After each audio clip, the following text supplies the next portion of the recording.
What does love mean to you? And if you're watching the recording, write it on your notebook. What is the definition of love? Today, amongst many things, I'm going to change this definition of love for you. I'm going to introduce you some more terms. Take out your misconceptions about love. A lot of things are going to happen, but for that, I need to see what it is. Feeling of gentle touch, acceptance. Love means divine. Look at the beautiful answers you people are giving. You don't need this workshop. You all are know this, to be there for each other, feeling of gentle touch. What a beautiful answers, guys. If it's please take 2 minutes on your look on the screen and go through all these answers. Love means art. The joy I found in art is love. Beautiful. So one thing is for sure, there is no one definition of love. Love means the different definitions to everyone. And today I will tell you some additions to this. You already know most of this part about love. You probably don't need me, but we will be defining some other aspects of love that we have not really defined before. Beautiful explanations. And if you still, and at the end of this, I will ask you what else is your definition of love, and we will compare when you have a better understanding of this. So first of all, this session is for somebody who's single, somebody who's committed, somebody who's trying to find love, somebody who's going through a breakup, somebody who's giving through it. It is for all of you.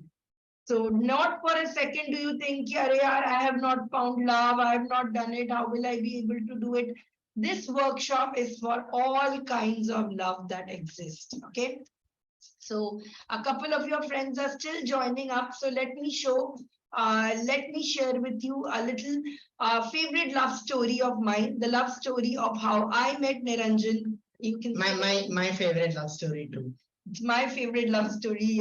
So I was going through COVID. I had lost my entire memory. I could not even remember my phone number or my boss's number or my boss's name or my company's name. And then I joined a similar workshop like you people are doing on a Sunday morning. It was a COVID fundraiser. And there, this gentleman sitting right next to me made me do some lines and my memory started coming back. Then he was not ready to fall in love with me. I was already in love with him. So I started writing letters to him. I asked him because I knew that his love language, and we'll be talking about love languages in the second part, is art. So I started running after him. I started chasing after him. I would write a letter to him. And finally, we met on a Zoom. Sorry, it didn't load. Finally, we met on a Zoom call and we managed to talk and we got through it. And now again in November, we got married. So this was our story, but we did not let our love be just refined to us, confined to us, and did not develop it. We wanted to share this love to all of you. We wanted to share this love to the universe. And that's how, with our whole gratitude to art and towards everything that made us together, we decided to start this company, Soulflow Art. So at the core of this, everybody says is art, but the core of it is love. Not just the love that we have for ourselves, but the love for each one of your students. Anamika, Anupama, Aparna, Ashwin. So if some of you have joined, Devani, all of you have joined us for our classes before, you know that we pay a very special attention to our students. How many of you are joining for the first time and seeing us together? Maheshwari is joining us for the first time. Thank you so much, Maheshwari, for joining in. Who else have joined us for the first time? Naluru has also joined us for the first time. Sameer, Preeti. So with this, as you go ahead, if you know in it, you will know that we have a very special divine connection with all our students, and that is what we did. So right now we asked you, what is love and what does it mean to you? You gave me such beautiful responses. Let me share with you once again the beautiful responses that all of you have given me. It's heartfelt to see this beautiful explanations of love and do it. One thing, let's accept that everybody has a different definition. Even your partner might have a different definition of love. So look at this. Love means divine. Friendship, my case. Natural. Love is an emotional connection. Love is being comfortable. Love means divine. Love is all of these. Losing myself, being crazy, because all of you have accepted a different stage of love. And today in this workshop, I will help you not just define 1 or 2 stages, but the 8 stages of love that exists. So let's go ahead. Or you will need equipment that you will need for this workshop is a pen and a Pen. paper Pen, paper. and the most important is a glass of water. It's going to be a heavy intensive class. So I want all of you to keep a bottle of water and close it. If you have a partner nearby who you want to share this love with, please encourage them to take the class. Don't go and yell at them, hey, you have to join this workshop with me, come join. Tell them that this workshop is special for you because you are trying to enhance love, you're trying to understand love, and it would be great if they could join in the journey. You can also sit in this class with your kids, with your parents, anyone. So without further doing, let us discover the 8 kinds of love. So in this workshop, for this workshop, I took a lot of preparation. I read from, I learned from love from the Vedas. I discovered the Maslow's pyramid hierarchy of needs. I discovered love in many, many definitions and many ways. So one of the ways that really I fell in love with is this definition. It's the different kind of loves given by the Greek system. Okay, so the 8 kinds of love that exist are philia. Philia is the kind of love. Also, all this, what you say, the word phil comes from this, which means attraction towards something. It is the kind of love which you feel a certain affection to for. For example, you see a puppy in the road, you will feel an automatic love connection with it. You will feel a little bit of emotional connection to it. You will feel attached to it. That is your philia in progress. That is the philia kind of love. Then comes the storge. Storge is a familial kind of love. It's not familial. Storge means the love that you have for your family, the love that you have for your parents, the love that you have for your sisters, brothers. Maybe, you know, a more familial kind of love is the kind of love. Where is my Apple Pencil? Okay. Then the most important love, and I've changed it into a different color for you to understand also, is philalia love. It is self-love. Self-love is the most important love that you can do. And in this workshop, I will be exploring exclusively self-love, because without you loving yourself, you will never be able to fall in love with someone or never be able to get into that stage of love. So philalia is the second kind of self-love that we talk about. Then the 4th kind of love is eros, erotic love, the love you feel for your romantic partner, the attraction, the sense of physical desire. All that is your eros love. Then there is a love of Ludus love. The Ludus love talks about playful love, where you like to play pranks around each other, where you tend to feel it with your friends, where you want to be happy with them. And as we go through, as we explain to you all these different kinds and stages of love, inside your own mind, think of the last time you experienced this. When was the last time you experienced eros? When was the last time you experienced philia? Absolutely. So for example, ludus is when you keep your love exciting with harmless flirting, with humor, with flirting. Your eros, erotic love, is when you do something significant time for them. It's a romantic love when you set up a special date. Philalia, I will be covering it in very much detail in this love class, Philosia, don't worry about that. Storge is a familial love. When was the last time you experienced a love with your family, with your kids? Agape means selfless love. It means the kind of love that you have for a stranger. Agape means the kind of love that gets you to help somebody. It is selfless. It doesn't ask for a response. When was the last time? When was the love that you experienced recently? Comment and tell me of all these 8. Agape is maniatic love. This is the kind of love you fall when you are initially in your love relationship, when you get obsessed. When there is an obsession, this is the kind of obsession you can also get with your work. You fall in love with your work, you get obsessive, you want to, somehow get them. This sometimes gets to a very, obsessive stage as well. You began thinking of that person all the time. Then it is also with art. Artists and creative people fall in love with their art. They get obsessive. Similar was one Leonardo da Vinci saw Mona Lisa and made it. It's mania, they get all of this. And the last kind of love is the love that goes on for life. It is the pragma love, which talks about enduring, matured love that has endured for decades. You feel it inside you. You know that this love will go forever. This is the love you might feel towards your mother, like you loved her all your life. Yeah, I love that answer, Devashree. Slowly all the time. Yes. So these are the 8 kinds of love that you go through. Also, please hydrate, have a sip of water because love is consuming. Nobody wrote this answer, but love takes all your energy. It's a full-time job to be in love.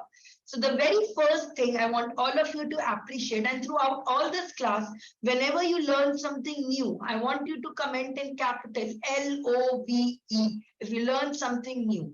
So the very first new thing is understand this, that there is not just one kind of love. So many people my age or even elder than me or younger than me are obsessed about finding just one kind of love, eros. हमें partner चाहिए, we want a partner, our life will be settled, we want a partner, we want to fall in love. But there are so many other aspects of love that is to be covered. And the most love that is ignored is philosia. Nobody cares about self-love. They're like, एक partner मिल जाएगा. We will put all our burdens on his. His responsibility is to make me happy. Her responsibility is to make me happy. And that takes a consuming thing. How many of you think you have wasted your teenage on crushes and wasting time on random people who you could have done better? How many of you think We are both guilty of this crime. we are both guilty of this, of wasting so much time in our youth, in our age, looking for love? How many of you now that you've grown up think that I could have used that time better, yaar? I could have worked on myself. I could have worked on my skills. What did I do? Of course, you enjoyed crushes, but don't you think that was a like We in a could have done better. better? It would have been super cool if you would have been looking for the right kind of love. So yeah, Now, yeah. before we get into the core part of the session, finding love, manifesting love requires that you stay alert. We'll be doing meditations. We're going to be learning a lot. Most importantly, it's important that you stay alert. So I don't want anyone to be here in a sleepy state or anything. If you feel sleepy or anything, right now I would recommend all of you to wash face, drink water, and stay here fully present and fully alert. You have seen what Bollywood mein actors do for love. They go on wars and do it. You guys stay awake for 2 hours. Come on, let's do it. Let's do it. So the very first thing that we are going to do today is a small love meditation. It is, and when I do this love meditation, do not please think of just one person. I want you to focus on all this kind of love. The philia, the affection you feel for a certain child, kid, pet, or even a friend. Storge, a familial family kind of love. Philosia, a self-love that you feel. Eros, an erotic love for a partner. In case you don't have a partner, please visualize your ideal partner who you could be. It could be Benedict Cumberbatch, Rishi Sunak, Shah Rukh Khan. You can imagine them. You know what daydreaming is like. Ludus, a playful love. Somebody who you like exchanging and talking to. Somebody who you have a good playful banter with. Again, the selfless love. Think of what you have done selflessly for somebody in the past. What have you done to bring them more love? Mania, an obsessive love that you have towards someone. For all my permanent lifetime members, I see your mania should be about self-productivity. You should be obsessed about getting better. And Prajma is an enduring love, the kind of love you feel for your mother, the kind of love you know will never go away. Your mom will love you the way always loved it. Your kids, you will always love your kids the way you love them now. So think of this. You can think about your plans. You can think about this. In your mind, before we do this meditation, I want you to bring up a picture of all the people, all the things, all the experiences you love. It could be something as materialistic as your work, as your laptop. It's okay. Attachment of all types is just the same. Okay, now gently close your eyes.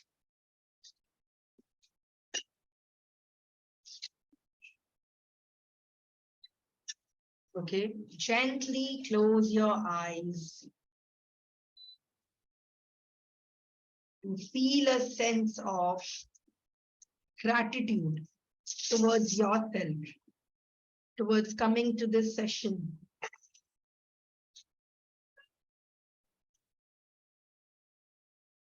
To this journey of finding yourself, a deeper love,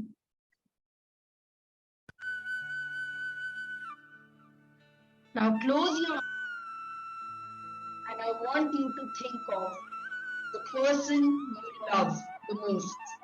If you cannot think of a person, think of a animal, a pet maybe. Maybe think of an experience, yourself.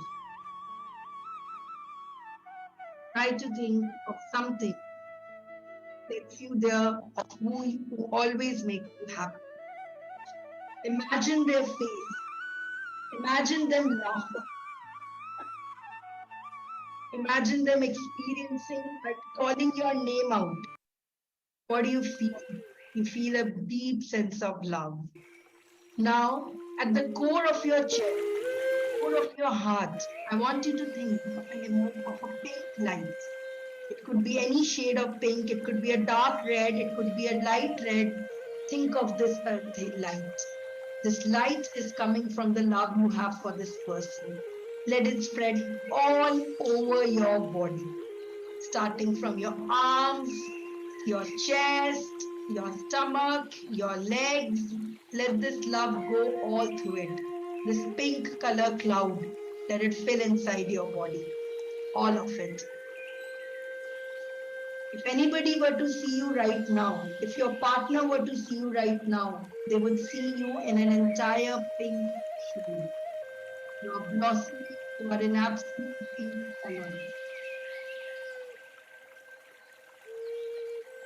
Now keep your eyes closed and try to transfer this pink color to everyone who's around you. Maybe there are family members, maybe there are plants, maybe there is your household help. Maybe your house is you are living alone. Think of your neighbors. Try to get this pink love that you have inside. If you have a partner sitting next to you, it would be best if you could hold their hand and you could transfer this love, this consciousness to them. If you have a pet, you could transfer it onto them. Whoever it is that is near your love, surround it. Now take this love to a little more outside the borders. Think as if you are spreading the love to this entire city, this town that you are in. Imagine that from the space, you can look at a globe and at India. You are covering all of India with this pink glow. The entire earth is this pink glow. The love inside you is now all over the world. Imagine each one of you. Today there are 80 people.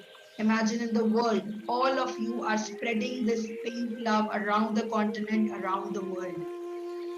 The world is becoming a better place with your love.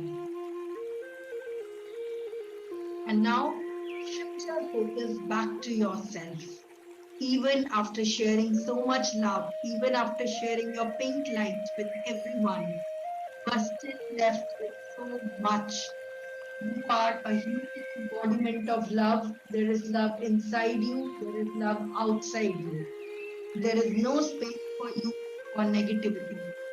There is no space inside you for bad things. All you have is love inside.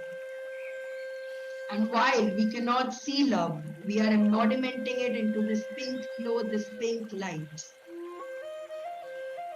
Now, please repeat after me a few affirmations that we are going to do. Okay? I am letting love into my life. I am letting love into my life. I feel surrounded by love everywhere. I feel surrounded by love everywhere. This works best if you can say them as loudly as you can. If you are not comfortable, if you have people around you, it's okay. You can say it in your mind. Otherwise, please say it as loud as you can. I receive love in abundance from everyone I meet. I receive love in abundance from everyone I meet. My love is precious. My love is precious. My heart is open. My heart is open. I see love everywhere I go. I see love everywhere I go. I believe in love. I believe in love. I believe in love. I believe in love. The love I seek also seeks me. The love I seek also seeks. The universe is guiding me to love. The universe is guiding me to love. Now, for the last time, with your eyes closed, think of all the people, the things, and all the love that you have for everyone. Think of those things turn by turn. Think of it. Just think of this and say a thank you to everything that is surrounding you, all the love things. Because love that is spoken. Thank you. Thank you. Now, rub your palms as much as you can, generate as much heat as you can, and put it onto your eyes. Close your eyes while the hands are still on there. Close your eyes again. Now open the palms of your like a front of your hand, like a book. Thank you for your eyes. Thank you so much, hands, for bringing me here today. So much time, so much love to my body. Thank you so much, love. Thank you, all of you, for bringing me, for joining me in this meditation today. I hope all of you experienced a certain set of love that you have. Do you feel that love? Because if you don't feel that love, we will not be able to continue with this class. You have to feel that pink glow. Type in pink if you're feeling a pink glow inside. If you feel this love inside you. There's so much learning that we have to do, so much today we have to do. It will all work only if we have love inside. Love makes the world go round, okay? And the first thing that I want you to do right now is to take your mind out from the definition of love. Bollywood has taught us that love is the kind of love where you go out with a partner, you find love, you sing Bollywood songs. No, love is so many different things. So the first thing that we are going to talk about today, love is a chemical, a hormone. It is oxytocin. So whether when you see love as a heart made in that inverted butt shape, no. This is how love looks like. It is a chemical hormone that is represented in your body. For years, scientists have tried to discover, can love be induced? Yes, love can be induced. Samir, very good question. I will answer it in the next stage itself. Love is a feeling. So when people start dating, when you feel attracted towards somebody, your entire body releases this hormone called oxytocin. And all of you who have joined me for that 1 week Zen gym starting tomorrow, starting tonight, 8 p.m., you will learn in depth about this and the other hormones that play an important role in inducing the feeling of love. So you know how I teach you to represent how to secrete oxytocin naturally in your body, how to do it. All of this you can represent naturally in your body. So that feeling that you have that you need another partner to get into this, it is all crap, okay? Feeling of love can be induced very naturally inside you. And we'll be discovering the dose in tomorrow's class in depth. But for today, you need to know that there is a science in falling in love. When scientists discovered that people who are in dating stages or who are in the attraction stage, they have a severe high level of oxytocin. So if you are suffering from, if you feel left out in your love, if you are feeling like there's no spark in my love left, it is, you can reignite it, you can re-spark it. Love does not die. Love can be brought in again. How to do it? That is what we will study in depth today and how we will get in there. So a very similar, I'll tell you the science of it. The hypothalamus of your brain sends a signal to your pancreas gland to receive using neurotransmitters to receive and get in more of these hormones. And that is the feeling of love that you feel when you are with a partner, when you are with somebody. Isn't it amazing that love can be brought into hormones and chemicals? I felt it was amazing when I discovered the feelings that you have when you have a nice chocolate dessert dish and the feeling of a partner is all same. Did you know this? I was fascinated when I do this, and I've done a lot of research on this as well. I'll be sharing with you. And now, from my research phase, we will go on to the 4 stages according to Gita. Okay, this is given in Bhagavad Gita. It is not in modern. So Bhagavad Gita talks about a supreme kind of love called prema. Prema is the love in which, you get to an ultimate stage. You get into an ultimate stage of desire, ultimate stage where the entire universe becomes the same. A lot of my research comes from this book, by Jay Shetty. Jay Shetty is somebody me and Niranjan are absolute fans of. We are meeting him in May. If you don't know about Jay Shetty, he's the author of Think Like a Monk, and very recently took out this book called 8 Rules of Love. So some of the concepts that I'm going to be used are from this book, some from other sources, but this is a book I would strongly recommend you pick up if you are facing troubles in understanding love. So let's go to the kind of love according to this Gita. Okay, just give me 1 minute. And notes will be shared with all of you. So in case you are missing out something, in case you're not able to keep up, don't worry. I will be sharing the notes with all of you who have registered. So it's okay. We will be sharing with you. Listen to this.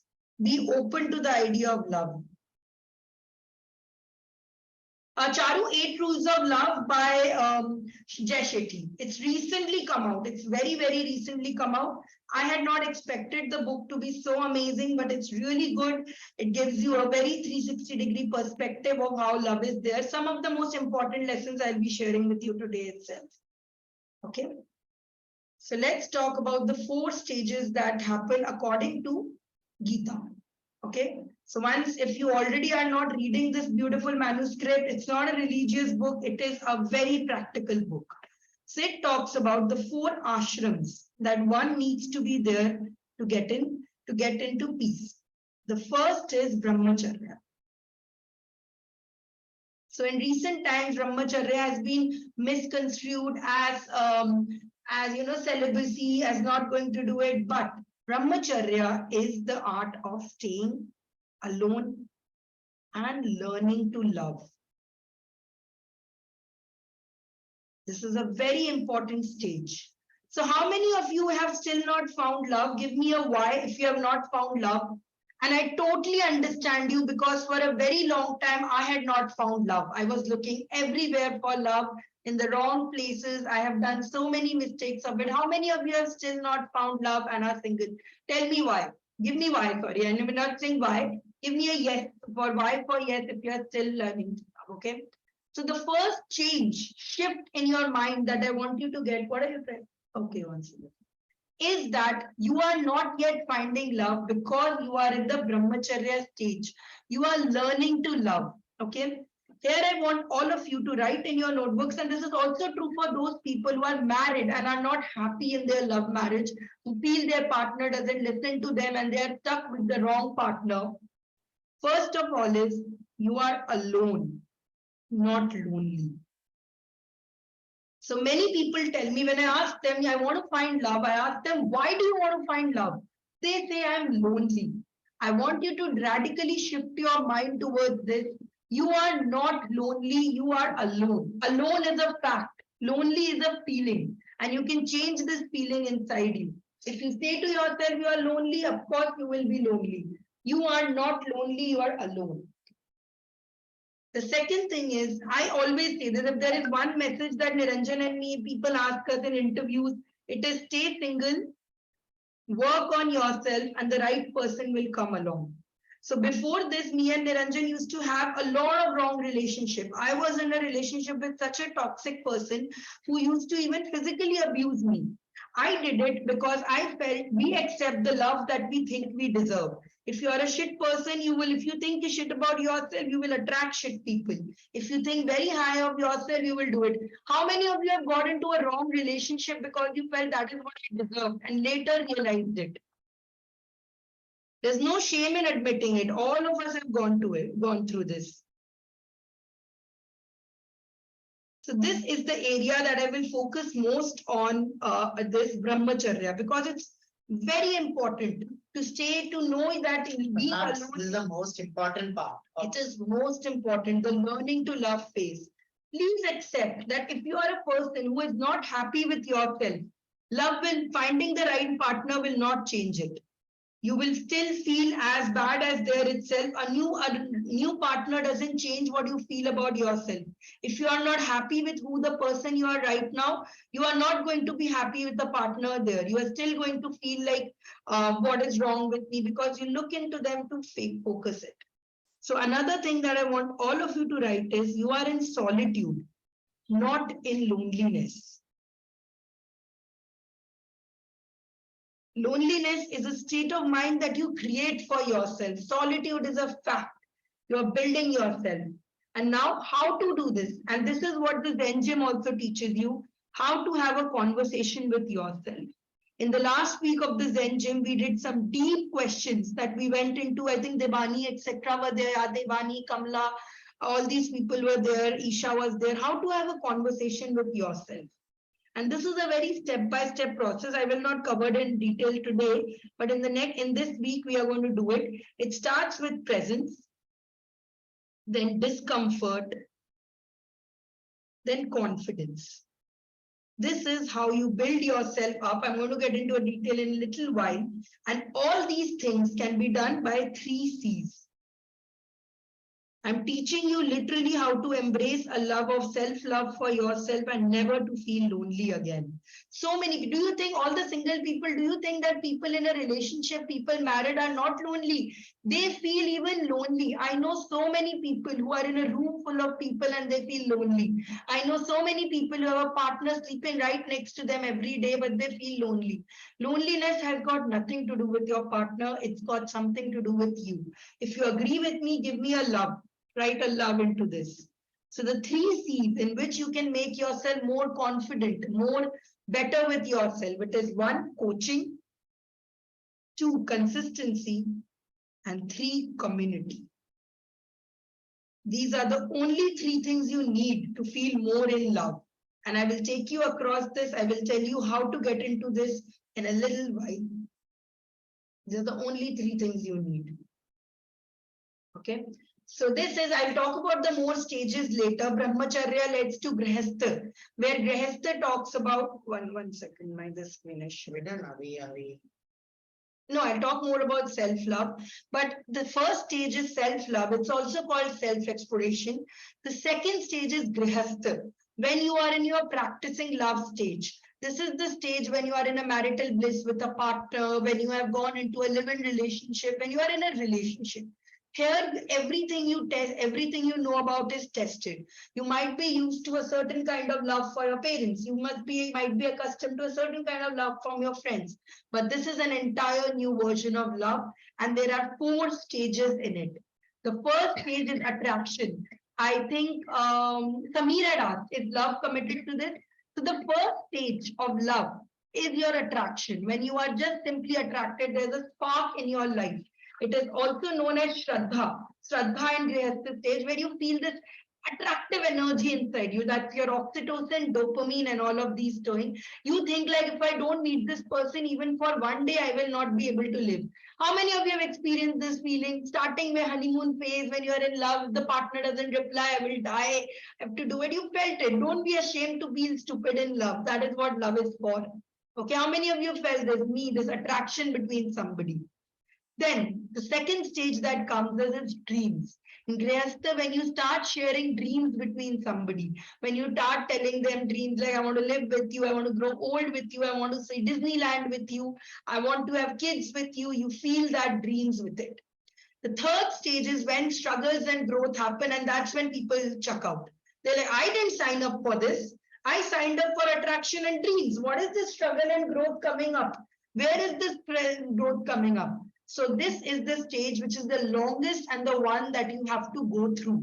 Because once you go through a struggle and growth together, you build in trust.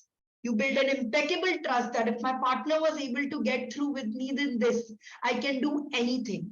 And later I will teach you I'll teach you 4 things that kill a relationship as well in the struggle and growth stage. So stay till the end. 1 up is the one that happens when you go through a breakup. You have to protect your love. When you go through a breakup, you are only focusing on one kind of love. What has happened to my partner? Why am I still not with my partner? What has happened? You tend to forget the love that you have for yourself. You lose yourself. How many of you people after a breakup have stopped taking a bath, gone out? You've gone through it. Tell me if you've gone through a heartbreak. Comment and HB if you have gone through an heartbreak. And please give me honest answers. If you say you've not gone through heartbreak, I will not believe it. Everybody goes through heartbreak, from falling in love with your chemistry teacher and not getting it, from falling in love with the wrong person. Even with your husband, you might get a heartbreak. Okay, Niranjan is also writing heartbreak. I hope it's not because of me. Although we have had a share of fights too. We used to have so many fights before, now we have resolved it. All of these are tested trial methods. So one is the stage when you learn how to fight for love. This is the stage when you identify whether your love is toxic or whether your love is going through struggles. If there is any physical, and I'm giving you a golden rule here.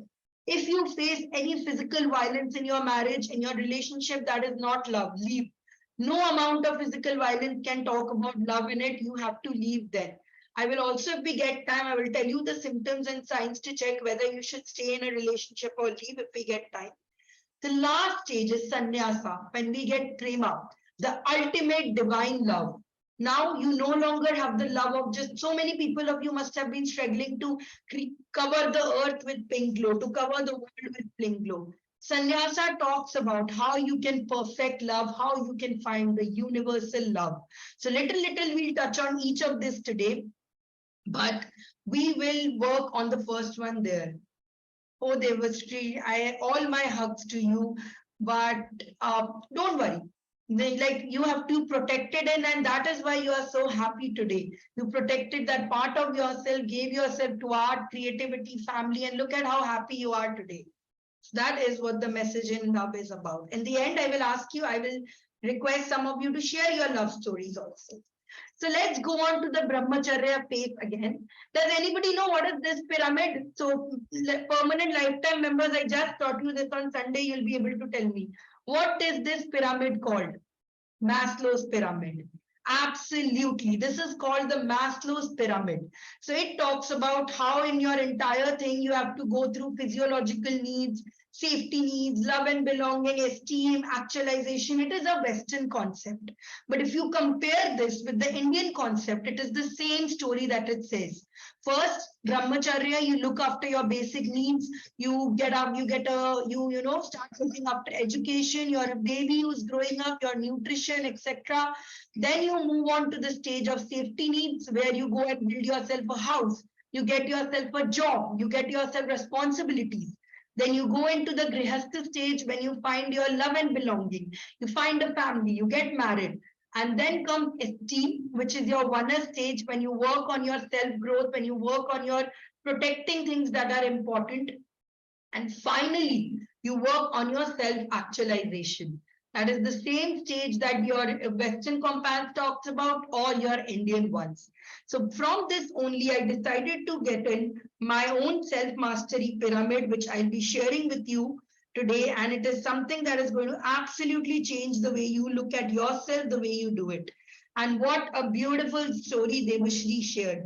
Imagine if Devashree had given up on love and she was like, I am never going to find the right one again. She would not have been open to the idea of love itself.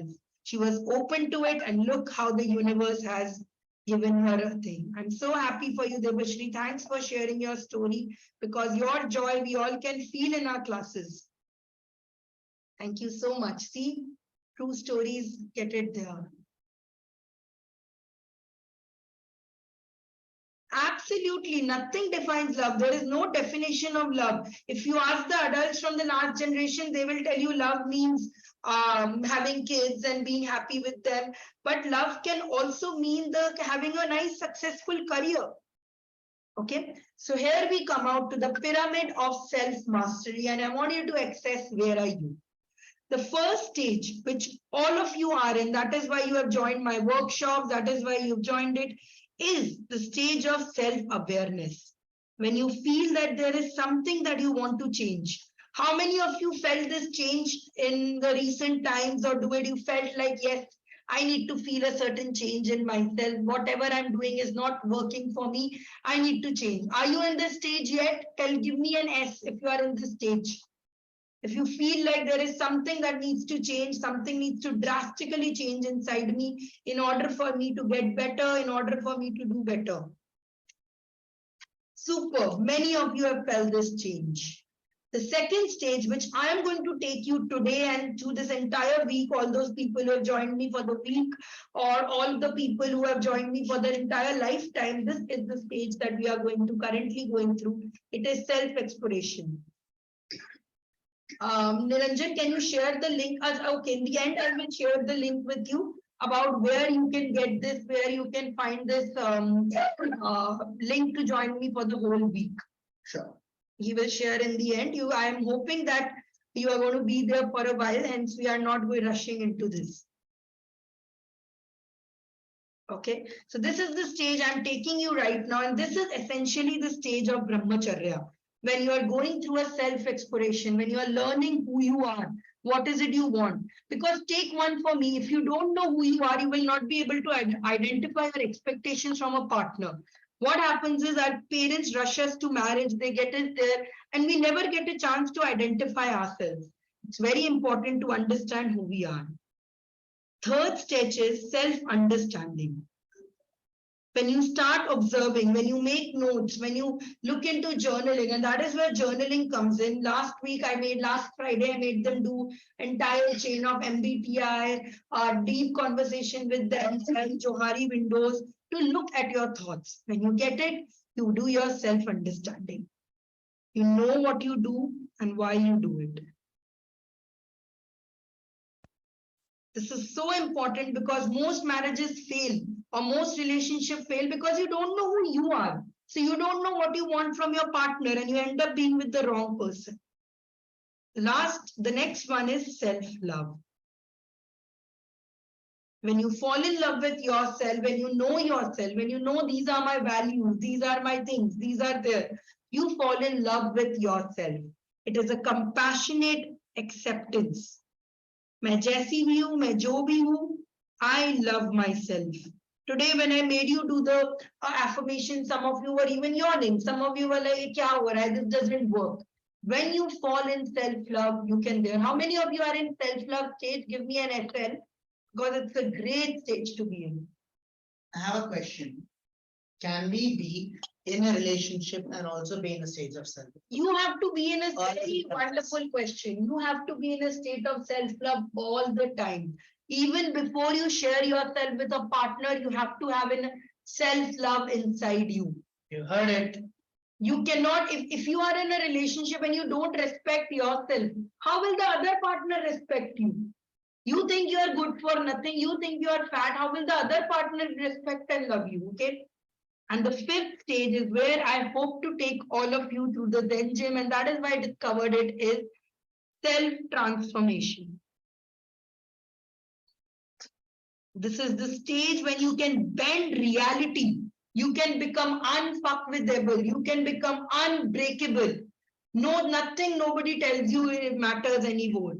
You discover your inner true self, whoever you want to be.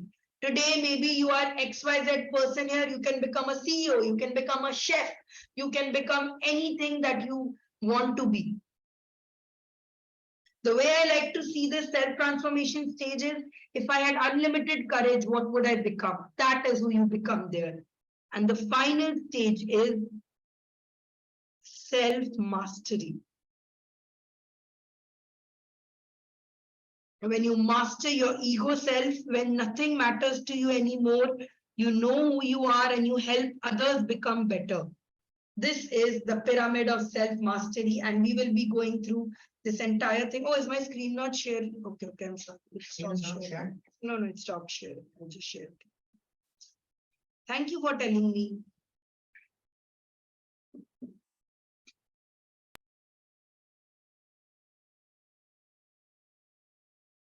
It's when you reach all these stages and do it. And let me tell you, this self-exploration stage is the biggest stage ever. The self-exploration, self-understanding takes a long time. For me, it was around 2 years. It took me 2 years to get into the self-love stage. So love, nobody answered this when I asked you the love. Love requires patience. Love requires, you cannot rush into it. So many teenagers I see, 2 days of relationship, they'll be like, I want to marry this person. That is what has happened in Bollywood movies. They teach you that fall in love, see somebody and love them. Ask about each other, know your goals, feel this. And that's when you get into this stage of self-love and finally self-transformation. Okay. People are like, we thought we'll talk about love here, but today we are only talking about self-love because that is the most important stage to go through. I want to share. Yeah. I want to share this incident. It's not this incident stage. So in college, that's when everyone always want to be in a gang, right? How many of you resonate to that? In college, you see people coming up in groups, or everyone is wants to be. Yes, the cool kids. Then there are then there are people who always want to rush into a relationship. There are people who feel lonely. I was there too. Perhaps for the first 2 years of my life, I spent all my time, going after people. Peer pressure, trying to be accepted as a part, then wanting, chasing, we call it simping in modern language. So simping over people who I didn't really need. So, and after that, it's from third year that I started following a spiritual path and slowly started understanding more about myself. So during that phase, I would spend a lot of time by myself. So the person who always wanted to be accepted by others for 2 years, and from third year suddenly started changing. I spent a lot of time by myself. That's when I started drawing as well.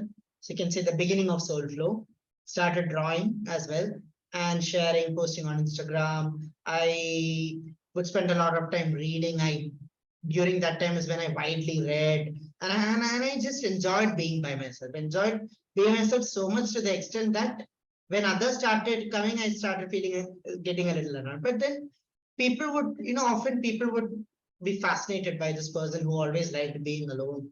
And they would come and ask, don't you feel lonely? Don't you feel lonely? I would tell them, I am not lonely. I am alone.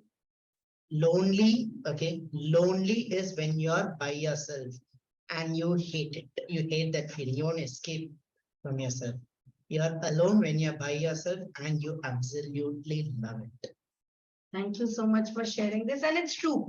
What happens even in a relationship, we constantly want to find somebody because we'll feel better about it. But trust me, if you feel bad now, it's not going to change after you get into a relationship. Maybe temporarily you get that oxytocin hit and do it. It's very important to be in love with yourself because there was you before the relationship. There's going to be a you after the relationship. There's going to be a you during the relationship. Your partner can't change anything about it, what your partner, so you need to have this whole divine sense and love for yourself. So we did the pyramid of self mystery, and now we are going to talk about the grihastha stage. The grihastha stage talks about the love. So a lot of you complain when I ask about what do you want to learn about love. The one of the complaints is my partner doesn't listen to me. My partner does not do as much for me as I do it. My partner doesn't communicate with me. My partner doesn't. How many of you feel a displeasure towards your partner because you feel like you are doing a lot, but they are not doing enough? How many of you feel it? There's an honest into this. For a very long time, even I felt the same with Niranjan. I would feel like Sara relationship I am running, but you are not doing anything with this. Will be thank you, Mayuresh, for your honesty. Most of you feel it. I know that it's there. So, what is important to know here is imagine if a Japanese and a Chinese person were talking to each other. The Japanese person is going on in his Japan rent, and the Chinese one is talking about his Chinese one. Would they understand each other? No, because they have a different language. And in love, there are 5 universal love languages that everyone follows. You have to identify your love language. So the first love language, this is by Gary Chapman. The first love language is words of affirmation. It is your partner might be a texter. They might be needing constantly reassurance, or they want to be the person who says, I love you a lot, who gives a lot of compliments and accepts and wants to accept compliments. They want your words. They want you to tell them, hey, I love you. Hey, thank you for all of this. I feel really good. They want to have a conversation with you. The way to get the most out of the session, the way to understand this is not by just theoretically assessing test. Is not by just theoretically doing it, but by thinking of these instances of those people Yes. who express love in those ways. Everything that we are doing, try relating it to the world. Yeah, I'll just take them through this only.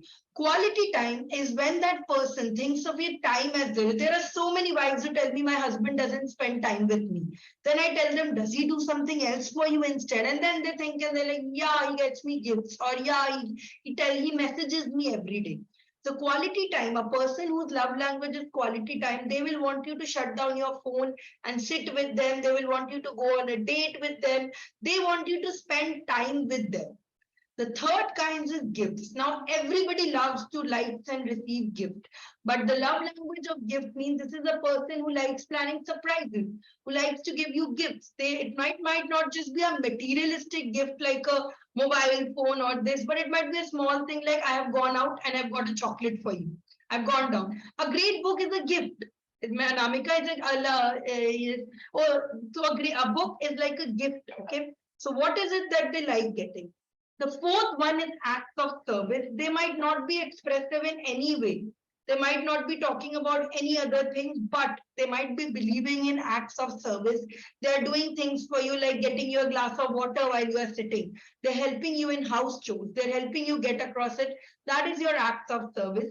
And the last is physical touch. This doesn't necessarily mean an intimate physical touch, but your partner might like holding hands when they're walking around. They might be giving you a good shoulder tap whenever you go in it.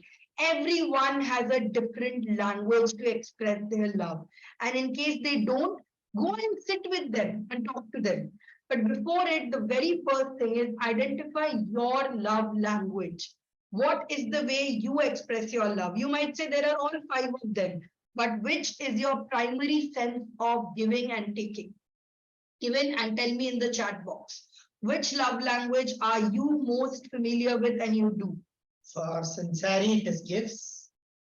For me, it is acts of service. So for a very long time, I was very disappointed with Niranjan that he doesn't give me any surprises. He doesn't give me, I plan and hand make so many gifts for him. He's an artist, yet he never gives me any gifts. What is there?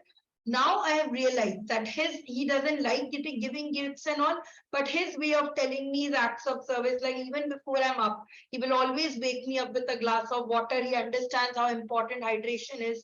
He will get me there. Pick up one. Mithal, Vasanti, pick up one. One is your primary one. The others are secondary ones. So what is my primary? Physical touch. My primary one. Your primary one is acts of service and acceptance. Okay. So here are things how to do this. First, think of what was the love language that you received as a kid. Think of that. In this comment, I'll take of it. What was the way your parents expressed your love to them? Did they hug you? Did they tell you, very good, beta, you're very good? What do you remember the most? I think Niranjan remembers the gift part more because whenever he talks about child, he's like, my mama gave me this, my mama used to buy me this. Think of what was that language that they expressed the most to you. Which ones do you remember the most? Okay. Second, think of what would you do if you were to do something for your partner. What comes most naturally to you? If I'd say, hey, you have to do something, today is your Valentine's Day, you have to do something special for your partner. What comes the most naturally to you? Does it come like I can cook a meal for them and surprise them? Does it come like I will give them a gift like that they wanted for so long? Did it come like I'll give them a nice hug and then make them feel more, give them more me time? Did it come like I will write the long love letter to them? What comes most naturally to you? And in nowadays, words of affirmation is now your SMS, WhatsApp, all those things. How often do you text your partner? How often do you tell them you love them? Okay. Cool. Now you're identifying the love languages. I'm going to show you a small video, 5 minutes video on how you can use these love languages to communicate with your partner better. I want to pause the record. No, it's okay. I don't know. Sometimes you may not.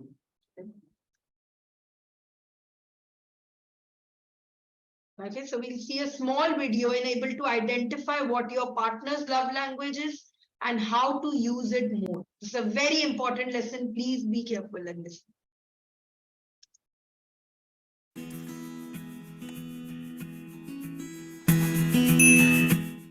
Hey Psych2Goers, before we begin, we wanted to let you know that we're so grateful for all of the love and support that you've given us.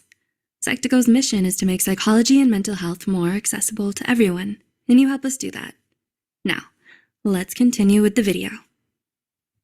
Do you know your partner's love language? Everyone gives and receives love in different ways. A thoughtful present may be the most meaningful thing in the world for one person. A small touch may feel stronger than 1,000 words to another. Whether your partner prefers gifts, compliments, or quality time, their love language tells you two things: how your partner loves and how your partner wants to be loved. So, how do you work with your partner's individual love language? 1. Words of affirmation. Does your partner enjoy compliments? Do they say "I love you" multiple times per day? Some partners need to vocalize their feelings. They want to speak their love out loud to show that they care, and they want the same from their partners. If you want to tell your partner you love them, express your feelings face-to-face or write them a letter. Partners with this love language want to know in words why you care about them.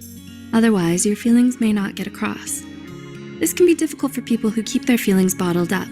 But if your partner has this love language, expressing yourself is the key to 1 minute video is visible to me. Are you people not seeing the video? I think they're watching it in gallery mode. Yeah, I will play it with again. Okay, no audio, no video. I think it's working fine. Wait, I'll play it again. Yeah, it's working.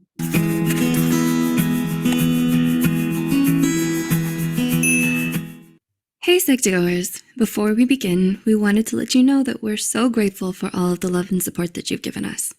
Psych2Go's mission is to make psychology and mental health more accessible to everyone, and you help us do that. Now, let's continue with the video. Do you know your partner's love language? Everyone gives and receives love in different ways. A thoughtful present may be the most meaningful thing in the world for one person. A small touch may feel stronger than 1,000 words to another.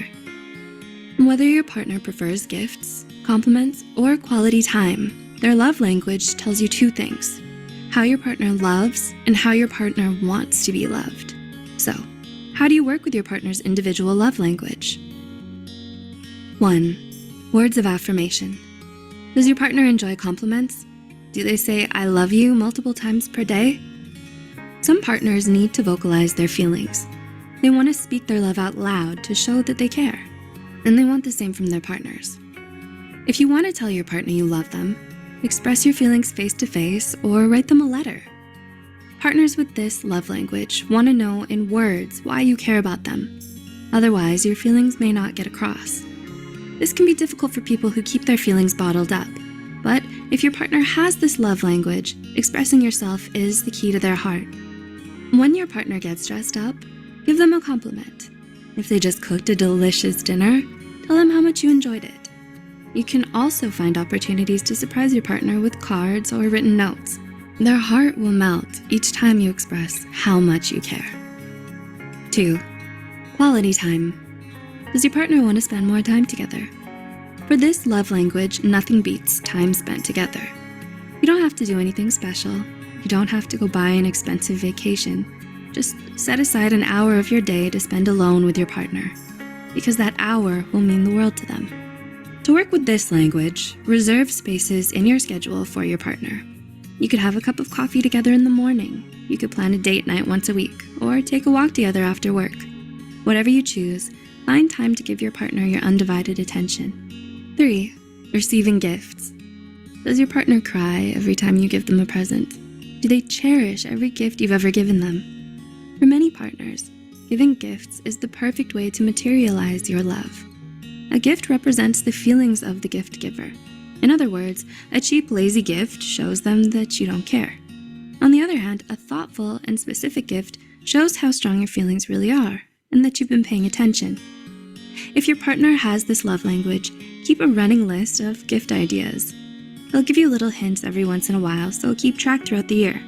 On holidays and anniversaries, this list will be your best friend. You can also think about memories from their childhood or mementos from a special moment you spent together. Remember, it's not how expensive your gift is, it's about how much effort you put into it. A thoughtful and emotional gift means more than its price tag. 4. Acts of service. Does your partner do small favors for you? Do they make you breakfast or write you little notes? An act of service is anything that makes your partner's life easier. Maybe you do the dishes for them or cook a meal for your partner when they're stressed. The chore itself doesn't really matter. It's the message that counts. To your partner, that message is like saying, I love you. So go out of your way to help your partner. If you can do that, your partner will always feel loved. 5. Physical touch. Does your partner love to cuddle? Do they want to hold hands everywhere you go? Some partners value physical touch above all else. A hug, a kiss, or a light touch on the arm shows that you notice and care about your partner. Physical touch is especially important in social situations. A little physical contact will remind your partner that you see them and value their company. To work with this language, intentionally touch your partner. Give them a hug or a kiss before work, hold their hand when you're sitting together, touch their arm or leg while you're talking. These touches may seem small and insignificant, but for your partner, one touch embodies all the love that you have to give.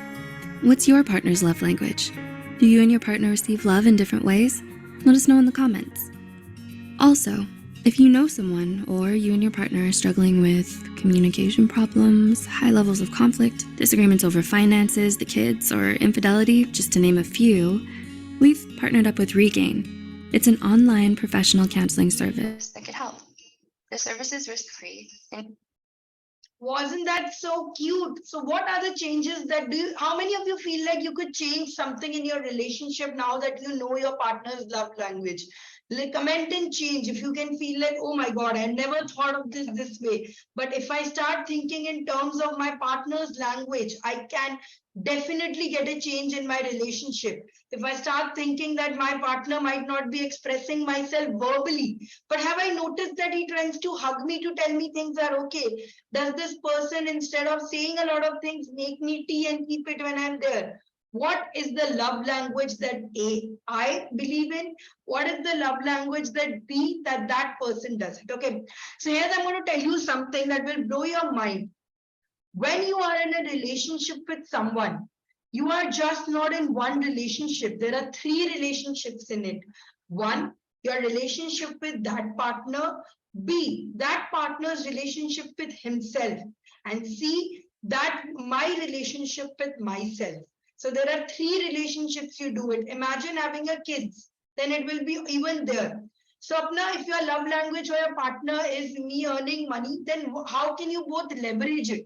What can you both do it? In the next phase, we are going to talk about this only, how to find that your partner is correct. What are the things you should do in it? Let's get there. Okay. All right, let's get to the next one. One second. So one thing that I want you to right now do, based on what you have learned, based on what you have done so far, I want you to start and open an empty page in your notebook. The next page, of course, the page that is there, an empty page in your notebook. And I want you to write a letter to yourself first. So how will that letter be? Tell yourself that, hi, I am, whatever your name is, I am Debani, I am Devishri, whatever it is. I have accepted a love for myself. I believe that my love language is this. How will I express myself? Write that. Write things about yourself. It doesn't have to be a very specific love letter, but it can be all about love for yourself. I want you to express Philosia first. So talk about all the things that you love. What is it you're in love with? Who are you in love with? So write a letter and tell that person, I love you. I have feelings for you, and this person is you, yourself. Okay. Let me clarify again. Write a love letter to yourself. Hey there, Debashi, I just wanted to drop in to tell you that I absolutely love you. And I'm sorry that I've not been able to give yourself much time, but now things will change. I so love you for the confidence that you have. I so love you for what you are bringing onto the plate, what you get me as. I so love you. Just a short love letter. It doesn't have to be a very big love letter. Just has to be a short love letter, enough for you to acknowledge. It can be a starting love letter. So I'll read out a sample love letter that you can write. Dear self, we have been together since the beginning, and it's thanks to you that I get to experience this life. You are closer to me than anyone, the only one who knows all that I've seen and done, the only one who has witnessed the world through my eyes, who knows my deepest thoughts, my darkest fear, and my biggest dreams. We have been through a lot together, everything in fact. But in spite of your loyalty and your caring, I have sometimes ignored you. I haven't always listened when you told what's best for me. Instead of looking to you, I looked outward at what others were saying or doing. For all of that, I thank you. Very short letter, simple letter, because I'm going to talk about the next, how to get into this letter, how to do it. All of this I'll talk about in the next phase.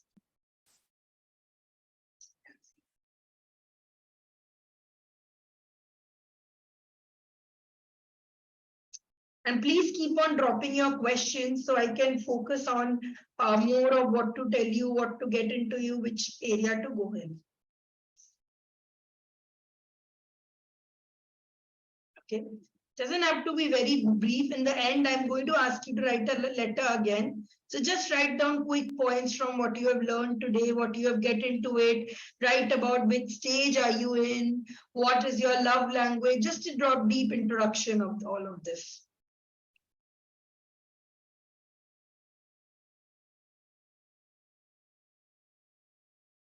What your love language is, what you want your partner's love language is.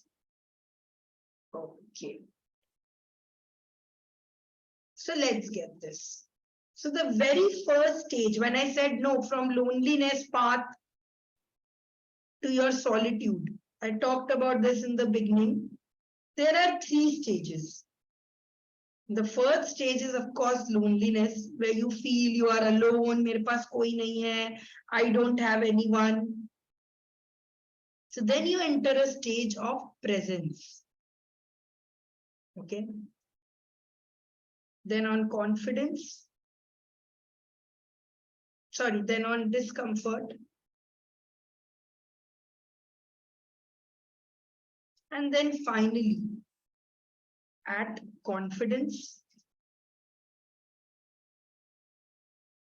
And gradually to solitude.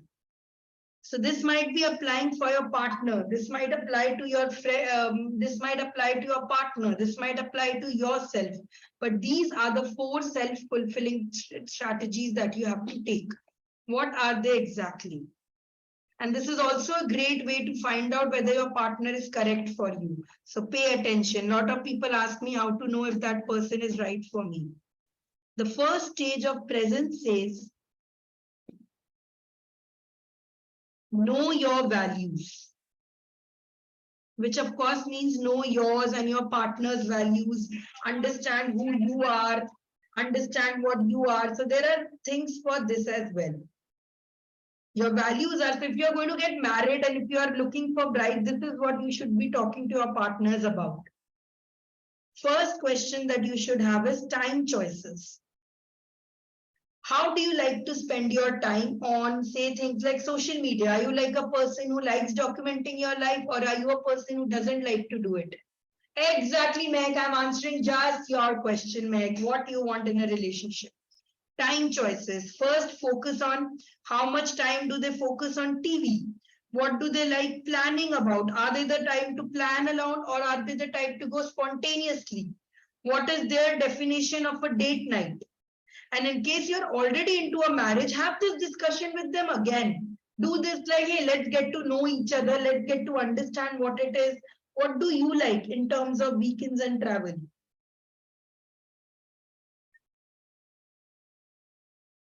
What is your stance on social media? If you have a 1 week of off, would you rather go stay at home, cook, or would you rather go outside and work? What would you do? Okay. The second one is about habits. So please, young people who go there on your dates and ask people, what do you watch on Netflix? And you reject a person based on because he doesn't watch the same Netflix as me. You need to focus on deeper, things. See, the interesting thing is that in arranged marriages too, our ancestors use compatibility measures, but their ideas of compatibility was, are you in the same caste? Why? Because back then people of the same caste more or less lived the same kind of lives. Right. People of the same religion more or less lived a certain kind of lives. But now your work that you do, your lifestyle is no longer dictated by your caste. So this need not necessarily hold valid. So you're looking for your own ways of compatibility. So go for habits, organization. Are they like somebody who likes to pay bills early? Were they more organized than are they more organized than you? Exercise. Are you somebody who is active and does it for health, or are you somebody who's hard to get motivated? Food. Do you like eating healthy food outside inside, or do you like someone who goes to outside and eat? Because this will be a major contention for you in a married life. If you are somebody who wants to stay healthy, and your partner is like, no, let's have YOLO, let's go out, it will cause conflict. Sleep. Do you like to be an early riser or do you like to be a late riser? Okay. Then important question. And these are all the things that most conflicts and problem happen on. Money, time spent, and physical relationships. These are the reasons why most divorces happen. So money, what are your saving habits? What are the areas you spend most money in purchases? What do you believe is lifestyle? These are the questions that you need to ask yourself first and then your partner. And then come out what are the common things that you can develop, what are the things you need to change, what are the things you can build upon. So spending, saving, purchases, lifestyle. Talk about this to your partner in length. A lot of disagreement might be in your partner because of the way you spend, or you might be having because of the way they spend. And the last part is social interaction. Are you a person who likes having friends? Is your partner somebody who likes having friends, or does he like to be alone? I'm a person who likes to having a lot of friends. So earlier I would call a lot of friends for weekends and all this. But then I realized when we had this conversation, Niranjan does not like to have much people. He would rather just have us chat or do it. So I stopped calling friends and I started having my alone time with them. Family. How much close is your family? Please, guys, have this conversation with your partners. What does family mean to them? How much time do they want to spend it with them? And conversation. A lot of people tell me, my partner doesn't talk to me only. I am the only one who's talking to them. But have you talked to your partner or observed your partner? Are they people who like to talk? Maybe there are people who like to stay silent. They don't want to. So if you are getting into a new relationship, have this conversation about these 4 things that you want to get into your life with, that you think that could cause that could build your relationship stronger. Okay. So I told you about the present stage. Presence is when you are aware of what I want to do. The second stage is discomfort. This is a very difficult stage because this is when you have to start doing things on your own. For example, your partner is like, I don't like to spend time with with your family. Then you will have to get into a discomfort stage and start doing things for yourself. Your partner might say, I don't like watching movies. So then you have to get into and watch movies on your own. You have to go and watch movies in your hall alone. It's a very difficult stage to get into it. But once you, and this is the stage that I help people get in the Zen gym also. Be discomfort and focus on your goals, how to build into it. And the last one, which I'm seeing a change in some of these Zen gym people, is confidence. When you are able to go through all of these stages, and I told you about the 3 C's of transformation: coaching, consistency, and community. You develop the confidence to get into doing anything. You build yourself a universe where nobody can get into there, nobody can help you, nobody can take it away from you. Okay, so this is where you reach. Cool. The discomfort part is where you feel uncomfortable about the choices. It's not a comfortable thing. For example, you find a partner who doesn't like going to movies. Then you will automatically have to find a way to go to the movies alone. You will have to find a stage when you are learning to do things on your own. You don't depend on your partner for everything. You are no longer saying, hey, come on, come watch a movie with me. Come on, let me spend time with me. You are happy with yourself. You're like, okay, if my partner is not taking me there, I will go with them alone. Okay? Okay, Sansaris, I have a Come question. closer. I have a question. So now that we looked at these questions of compatibility, after doing it, I realized that there are so much differences between me and my partner. But I'm already in a long-term committed relationship or I'm married. What do I do in such a scenario? That's a very good question, and that's what I'm going to answer next also. If you already have a partner, then what to do? What is it that you can do if you already have a partner and you have a set of habits and all this? What can you do to build on it? So I'll tell you that in exactly 2 minutes. This is the present slide I'm thinking, right? Get into this. Okay. So I'll get into it. First of all, your partner should be ready to have a conversation with you. If your partner is not ready to get better, you cannot do it alone. Because the next rule that is from direct from Jay Shetty's book, the rule is you win or lose together. So the core of this is every argument that you people have, every conflict that you have, you should be ready to fight it down as together.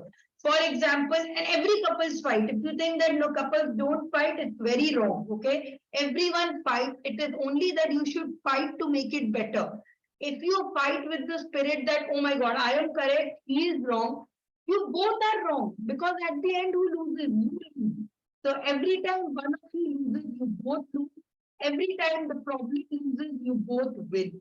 So let me give you an example of how to change an argument into a shared goal. And I'm picking up some examples which all of you have gone through. You don't clean the house enough. Then the reframe shared goal should be, we should set a routine for daily chores. You are always late, Niranjan. Instead of this, I will say, can we sit down, Niranjan, and talk about how we want to spend our time on weekends? This framing is extremely powerful, guys. It's just about, when I first heard this, I was blown away. Okay. The quote read that it is not you versus her. It is you both versus the problem. Absolutely. It's you versus both the problem. So if it is, and Sadhana, I'm telling you, if you don't fight, it is not possible to not have resentment against each other. Kabhi na kabhi there is there. If you don't fight, if you don't express yourself, soon you will feel stifled. So don't be afraid of fights and confrontation. Just know the right words. Now, if I go to somebody and say, like this workshop, if I tell my partner, Niranjan, what is this? I attend all the workshops alone. You never attend with me. I feel so lonely. I am not. What are you? He will get annoyed. He will get join the workshop. Why are you asking me to? Rather than what is your Now, my friend is on for my football matches. Yeah, he'll reply, you join me for football matches. Rather than that, try to explain it. The best way to explain it is tell them how you feel. So, Niranjan, I would feel much happier if you would join this workshop with me, because I believe by watching this, by attending this workshop, we can grow together. Okay, so but why would I want to join? I mean, what am I going to do? Because we are in this relationship together, and if I get better, if I learn something and you do it together, we can be much happier. Okay, but tell me, what did you learn? Okay, so go with this method where you can talk to your partner with a more open-ended things. Give them reason, tell them value. Whenever they come late, just don't come and start screaming at them. Hey, why didn't you spend time with me today? Why didn't you do? Ask them, I did not feel good that you did not have spent time with me today. Can we make a plan to spend time next Sunday? And if they are not ready to have a conversation with you, then I think you need to probably have more counseling in there. Now I'm going to teach you whether you are in a conflict or in a abuse. So many people, and this is a test for you to understand whether you should be in a relationship with this person or not. First is, if there is physical abuse, it is definitely not there. Any form of physical abuse is not there, then you need professional help. You need to get out of it as far. But how to distinguish a conflict from in a busy? So the abuse, there are 4 topics in which it usually occurs: money, family, kids, chores, respect, or sometimes even jealousy. Okay, so I'll give you 2 case studies for each of them. Money. If your partner behaves in conflicts, he will argue with you. Hey, why do you spend so much money on XYZ? You're spending so much money on this and this. Okay, this is a conflict. And abuse is when they tell you to spend money like this. Hey, I'm giving you 10 rupees. You have to spend it in the way I tell you. Okay, that is abuse. Please tell me if you understand with me and you. Okay, if you don't understand and you, I can repeat it again because it's very important. Family. If your partner behaves in conflict, they will say, yeah, your mother is like this. What is this? I don't know. I don't like this. She always tells me that I'm not good enough. Your family is like this. I don't understand.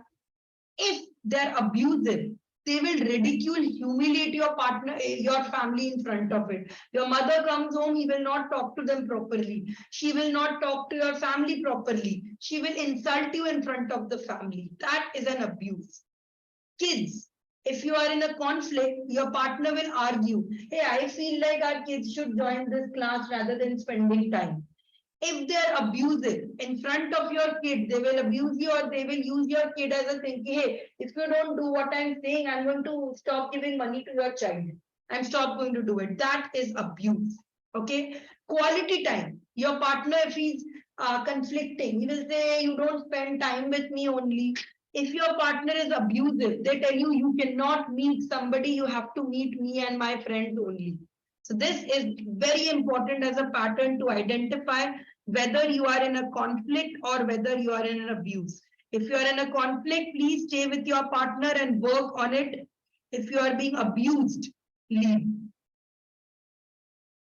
And that is the courage that most people lack because they don't have it. And that is what in Zen Gym we build your confidence to accept things that you truly deserve and accept the things that you want to get in. Okay.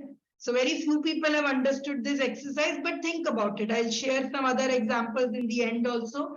Think about all this, whether you are in a relationship of abuse or whether you are a relationship of giving. And now we come to one of the most final things of 4 things that ruin your relationships. And this is a very self-analyzed part because soon one or the other times you might have done it. The first is criticism. Okay, you might be somebody who criticizes your family, your partners, your family, your constant this. For example, hey Niranjan, you're always keeping the house dirty. I am so tired of this. I am so disturbed that you don't wash your dishes. I don't like the way you do it. Complaining and criticism, it does not help anyone. Okay, so for this, use stack foundational and use more I statements. What does that mean? You talk about more of I. You think in terms of, I think Niranjan that we can probably clean our house better. I think Niranjan that we can spend more time together doing something more spiritual, doing something more creation. Let's set aside time in our weekly to do this to clean up our space. Absolutely. So you build in more I statements. I think of this is rather than doing it. You are the one who doesn't take care of the house. You are somebody who is doing it there. No, do it with I. I think we can do this. I do it. Take a little bit of accountability for yourself. Okay. The basic dynamic shift you're making here is that rather than blaming and pinning the responsibility on your partner or another person, you're thinking on what can you or both of you do Together, shared to better the situation. Okay. And the second way is contempt. Always people talk about, hold back. If you don't fight and you hold back this thing, you have never been appreciated, you've never appreciated me, you've never loved me. Don't. Instead of that, small things that matter, like gratitude, appreciation, focus on this. Every time your partner does something small, like even passing on a water bottle, thank them. Okay. The third things that ruin relationships is being defensive. Here's water bottle. Thank you so much. When you don't accept their perspective and you are always like, hey, I haven't done this. What are you saying? You are lying. You are doing this. It also calls of gaslighting. Rather than that, accept their perspective and offer apology. Tell them that, yes, I'm sorry I did it. I told you. So many people I know, including my friends, are scared to say sorry. I asked my friend, why don't you apologize if he's not talking to you? To pagal hai, that means he will win. Arey, the concept is not about winning. When you win together. When you lose together. It's you against the problem. So never be afraid to be the first person to apologize. So many of my friends tell, if I apologize to somebody, then what do you say? Then they will never say sorry again. But it is also the other way around. If you don't say you are sorry, maybe next time they are also not going to say, accept your apology, and they are not going to, believe in you. The last one is stonewalling, and this is very common with guys, okay? This is very common with men. They will not talk only at all. They will be like, I am not going to talk to you at all. I am going to rather be on myself. I will withdraw. So they will not answer, they will not get into the fight. They will be like, let me go back, let me go out of this. I don't want to get into this fight. This too is a thing that can ruin your relationship because you are not engaging in a conversation. If you don't, you keep that feeling inside you. So it is very, very important that you get that partner to talk about it. So if the person is not ready to talk right then, take them aside, take them along and say, hey, are you ready to talk about our goals right now? Take them to a nice restaurant, make them feel comfortable after a movie, and then say, hey, now that we are in a good mood, let's talk little more about this. So let me revise again. Criticism means verbally attacking a personality or character. How you can do it is you can start up with saying, hi, don't say, I think that you are not working. Say, I feel that we can both work together. I'll give you a mechanism for this also. Contempt is when you attack someone with insult and culture. Hey, you haven't done this. You are not doing this. Okay. There you build a culture of appreciation. You always find time to gratitude and to thank others. Defensiveness, when you feel you are the victim and you completely are like, no, I did not do that. How dare you say something like that?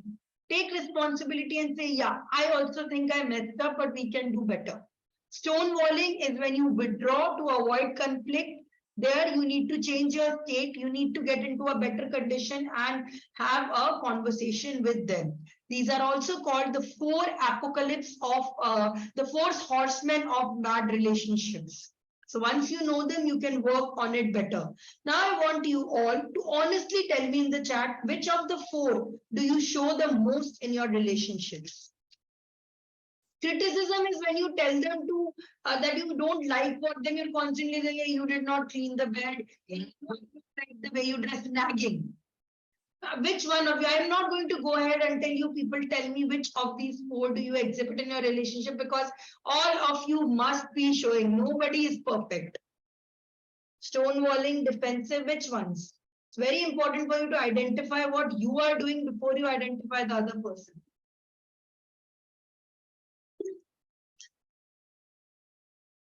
Okay, now don't worry, Debashni, I'm going to give you a formula for taking out this criticism also. What can you do to make your criticism sound more authentic and more of this? The max is criticism. We feel it's easier to criticize than to work on it. It had begun in me also. I asked Niranjan how I had got into this, and then I actively worked on it. I read a lot on how I can make it to become this. So the way you can do it is sue. Not sue them in the court. Not sue, not go for a divorce and all, but sue. This is something I learned from Tony Robbins. Okay. The first is a sensation. 2 is emotion. And the third is what you want. Okay. So what does it say is a sensation. So let me do this with Niranjan only. Niranjan, I need your help. Yep. Okay. Role play. Yeah, we'll do a sort of role play. I want you to imagine when I micromanage a lot for you, when I keep telling you, you do this right now, you do that right now. What is it exactly? A sensation that you feel? Which body part do you feel uneasy in? Where do you feel bad in? What is that you exactly feel? A physical feeling. I feel a sensation of my hands going restless. Okay. Okay, like I feel like, like I feel like I want to, just throw something or probably tear a paper or something because it's very frustrating. It kind of feels like your hands are tied You feel together. constricted. You feel constricted. That's the right kind of thing. You feel like your hands are chained and you just want to. You feel chained, you feel bound. Okay. Exactly. So do you describe first a sensation? It could be a kick in my gut, it could be a small headache. I feel my heartache is there. First, think of a sensation. The second part, think of the emotion. It could be either sad, either mad. Mad means getting angry. It could be scared. You're probably scared of something. Fourth, it could be glad or it could be excited. Sad, mad, scared, glad, excited. What do you feel? So my feeling is a mixture of anger combined with a sense of fear. Anger because of, for obvious reasons. Fear because of the fear of conflict that might arise if I speak it up. Out. Okay. And what do you want? W is want. Achha, he can come closer to this. Closer. W, what Can't do you hear me? want me to do? What do you want me? I want you to understand that I am trying my best and you don't have to instruct all the small things. Give me the big picture and let me do it in my way. Superb. Can you make this, can you get this in a one phrase at once? Sure. Sensation, See, emotion, when what you want. see, listen, when you, I appreciate what you're doing here, but when you are telling me all the small things, controlling each and every small thing, I'm feeling extremely constricted and it's causing me a lot of anger and intense frustration. It also has to do with some of little bit of my past trauma. So I don't want this to be triggered again. It's making me really uneasy. And I can be my best if you give me the big picture and just trust me to get the job done. Okay. So how many of you Go. people understood what he did? How many of you understood what has happened between us? A lot, many times in your screaming, in your shouting, you don't tell the partner what you want to do. You are only telling them, I am angry, I'm angry, I'm angry, I'm a Hulk, I want to smash, I want to kill. Arey, but what do you want the partner? So first start with the sensation. Say something like, I am feeling a gut kick in, I'm feeling a kick in my gut. I am feeling this hurt in my pain. I am feeling this confusion in my brain. I am feeling so sad. And don't and use only these 5 emotions. Please do not say things like, I feel unheard. I feel unrespected. These are all your perception. There can only be 5 emotions out of this. I feel sad, mad, scared, excited, glad. I feel mad that you are doing something. Okay. What I want is that instead of you putting the towel on the bed each time, you put it on the zin. This will solve us so much of time. When that makes you feel more heard. Okay. Gitika, I'm so sorry, but you'll have to go with the pace. There's only limited time we have, okay? And Namrata, yes, it's correct. Your partner is willing and believing in it. It will only work when your partner believes in you. Throughout this entire week, we will do more exercises that helps you get in touch with your emotion, what you want to do and what you feel. Okay, we'll get into this entire week. I don't have a lot of time and bandwidth to cross this across in 2 hours because some messages are still left, but we will get them done there. Okay. And now I will teach you. We're almost at the end of this. Since we have already worked on Brahmacharya, Grahastha, now we finally work on the second last stage, that is Vana. How to protect your love. A lot of times, when I asked you about your heartbreak, so many of you told me that you've gone through a heartbreak, you've gone through the thing, you've gone through it. This is how you protect your love. you use a very powerful technique called Ho'oponopono.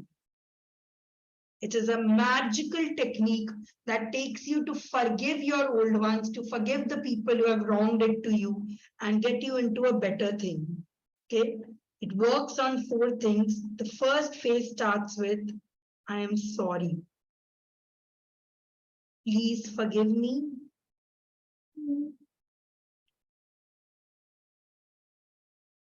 Thank you. And I love you. So this exercise, you can either do it for self or you can do it for your partner. If your partner is already there with you, I would recommend that you hold hands with your partner to do this exercise. You get into this, look into each other's eyes and say this. Otherwise, you can do it alone as well. Okay. So what it starts with, I want all of you to gently close your eyes. Take a deep breath and recollect the pink glow that you had in it. Turn it back on. Feel this love around you. Surround yourself with love. And think of that one person who did wrong to you, or that person who you want to patch up with and you want to make better things. It could be an ex-boyfriend who you want to forgive and move on from. It could be a current partner you want to enhance your love with. Or it could be for yourself. Choose which kind of work, which kind of love you want to do today. First thing I want you to say is, I'm sorry.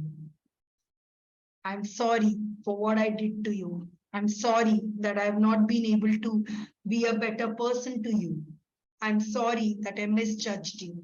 If you are saying it for yourself, talk about things like, I'm sorry how I took you for granted. If you're talking about your love partner, think of the areas of today's lesson. What did you not do? Where did you lack? If it's for somebody who had broken up with you in the past, think of why that, think of what you had done and wrong also. Take accountability. It's okay. You are not saying this to that person. You're doing this for yourself. I'm sorry that I was such a mean person. I'm sorry that I nagged so much. I'm sorry that I criticized you. I'm sorry that I was in contempt of you. I'm sorry. The second phase, ask them to forgive you. Please forgive me, my body, for not treating you the way I should have.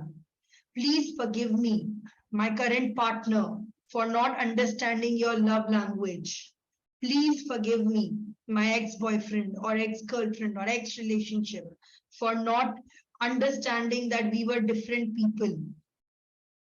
Third, thank you. Thank your partner, your friend, yourself for all the things they have done for you.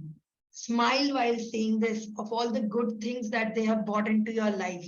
Thank you for bringing into my life this kid. Thank you for giving me a roof. Thank you for making me emotionally stable, for accepting me as your love. Even with a past relationship, you can think of so many things that you can thank them for. Thank them. And the very, very last thing, I love you. Even if you're over that relationship, say I love you because you love the time that they have spent with you. I love you to yourself. It may be very difficult for you to go through these 4 stages, but once you do, you are going to feel better. I love you, my body. I love you. Okay. Let's do this again from the starting. Start with, I am sorry for all the things I have done. Then go with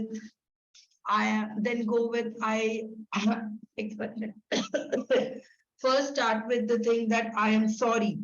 Second, please forgive me. Forgive me for all that I have done. Forgive me for all the things that I did. You cannot change what they have done to you, but you can change the way you feel about them.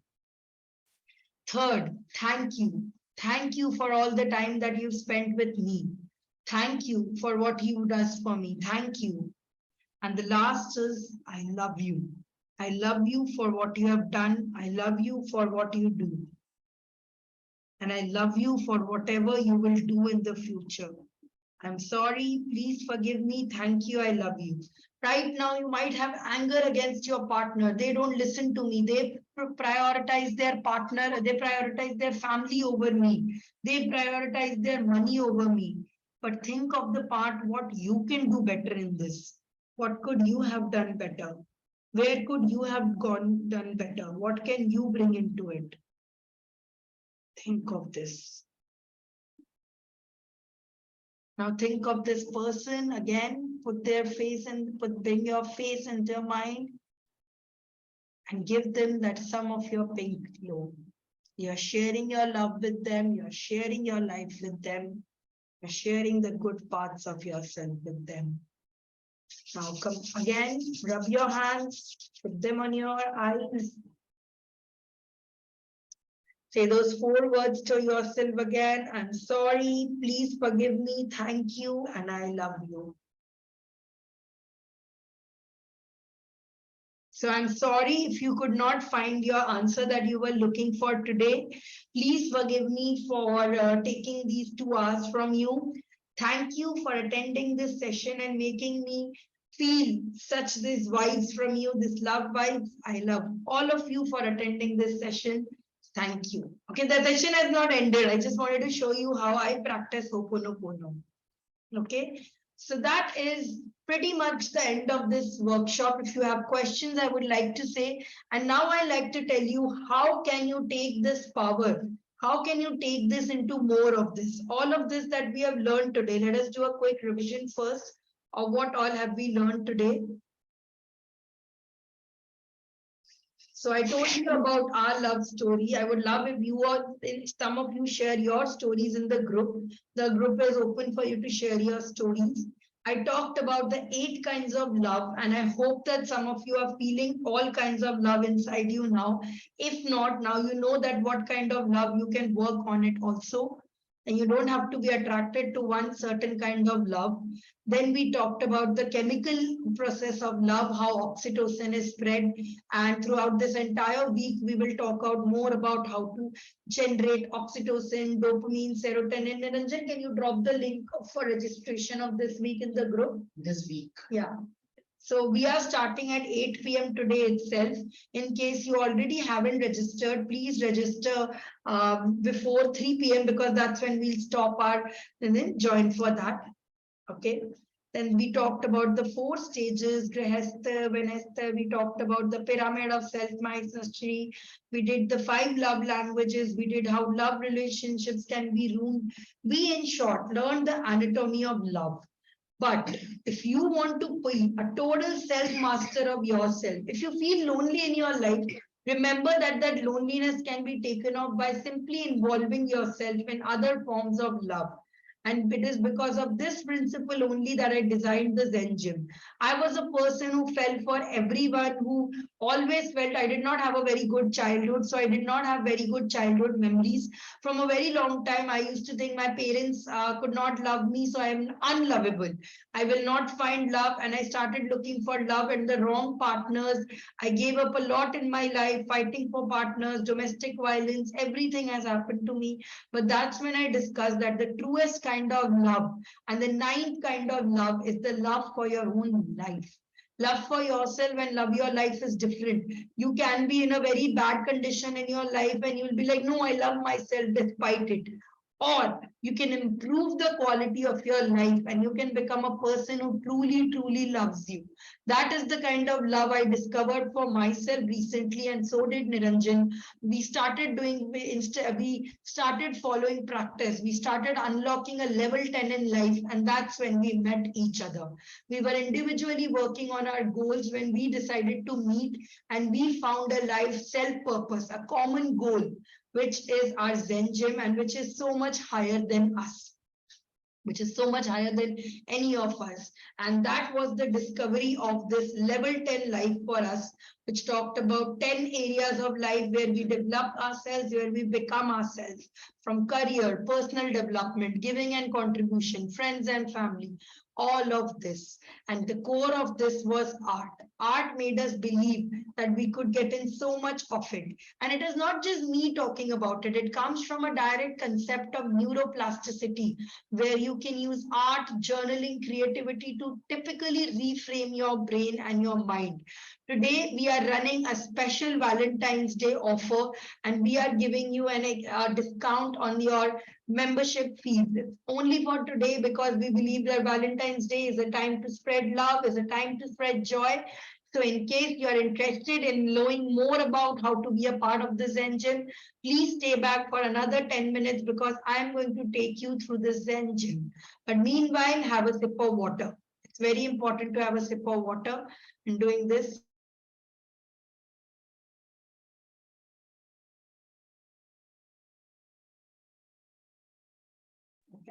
So it's very important to get in this because art and journaling literally rewires your brain.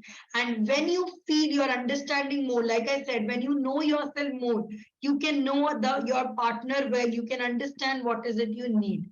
So in a nutshell, the classes are going to be, so what if you could do better? What if you could become a better version of yourself? What if you did not need a partner?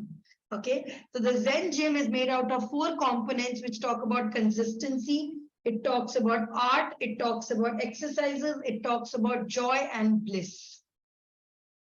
Okay, and all of these things will take you to become a little child. We'll teach you from the basics, we'll teach you from the dirt, and we will get you there. And thank you, Divya. Exactly. I feel like, why did we not understand this in school? It would have been so much better than quadratic equations. What I have not been able to make any use of quadratic equations.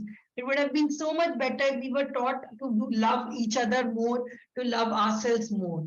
So now, but don't worry, we have the Zen Gym now, and we will teach you to appreciate more love like this, to get into a stage when you are so confident. I told you, right? 3 stages: presence, discomfort, confidence. We take you through the stage of presence, stage, and conversation. We take you towards the stage using journaling, art, and you can read these amazing healing stories that are there, that get in there. And all of this will be covered in Zen Gym, from giving you a face yoga to give you a facelift, to yoga, meal planning, finance management. All of this is a corporate important part of this. So and I had done this, is it done? I had practiced this for a very long time. I spent around 2 lakhs just learning all of these things. And I decided that even for this love class, I had to take Bhagavad Gita classes to understand what is the definition of love. I read about 3 books just this week to understand what is that. And each book costed about 500 rupees. So the cost of learning is not cheap. And I spent 2,91,000. But I decided that not everybody can afford this kind of thing. Not everybody can get it, which is why we designed a special course called the Zen Gym. So there are weekly classes, which link Niranjan has already shared, but you can become a platinum lifetime member with us. Every week we will work on one specific goal. You will get access to a community. You will never feel alone in your life again. And with that core, we have this, and there is a bonus in this. Today for Valentine's Day, and only for Valentine's Day, we are offering you a special discount. In case you want a discount, in case you are interested, please DM us. It's a very limited offer. We are giving this to only 3 people who genuinely want to work on their love goals, who want to do something better in their life, who want to grow. This is only for 3 people who take the full platinum course. So if you are interested, please DM us in the group, either me and Niranjan, and we will take you across this entire journey, which is not 50,000 today, which is not 18,000 today, but it is only 15,000 plus a special discount code if you are interested. And with this in there, so the Monday to Friday, it shows 7:30, but currently our classes tomorrow will start at 5:30. We are even planning to give you wake-up calls. We are seeing how to figuring it out. We'll do it. So every day you will have a class with us. You can work with us. You can grow with us. This is sort of a sample calendar that we will be following. It's just like a gym, except that this gym has more action. This gym works on you entirely. Also today, for this Valentine's offer, we are offering you a 1+1. So not only can you benefit, but you can get in a partner, a friend, a family member, anybody who you want to feel and grow and join with us in this workshop, you can get in there. It's going to be absolutely fun to get in and learn together. If you are having problems with your relationship, there is no other way to take art together to work on common goals. Common goals is the way you reach anything. You need to have a purpose for yourself. You need to have a purpose for your relationship, and that is what we help you define in this Zen Gym. So join us, and I hope some of you join us. You take the Valentine's offer and become a part of this entire journey that we are holding for you. I have shared the link in the WhatsApp group, Soulflower Art Community Group 2. So you can find it. You can find it right there. And for those of you who want the EMI plan, you can personally message me. And I will share the link with you too. Now comes the questions. If you have a question, if you have a love story you want to share, if you have a doubt, this is your time. Otherwise, the session is formally over. If you want to talk about the Zen Gym, please stay back and ask me. If you have a question about love, about today's lesson, anything you can share with me today. I will stop the recording. Stop.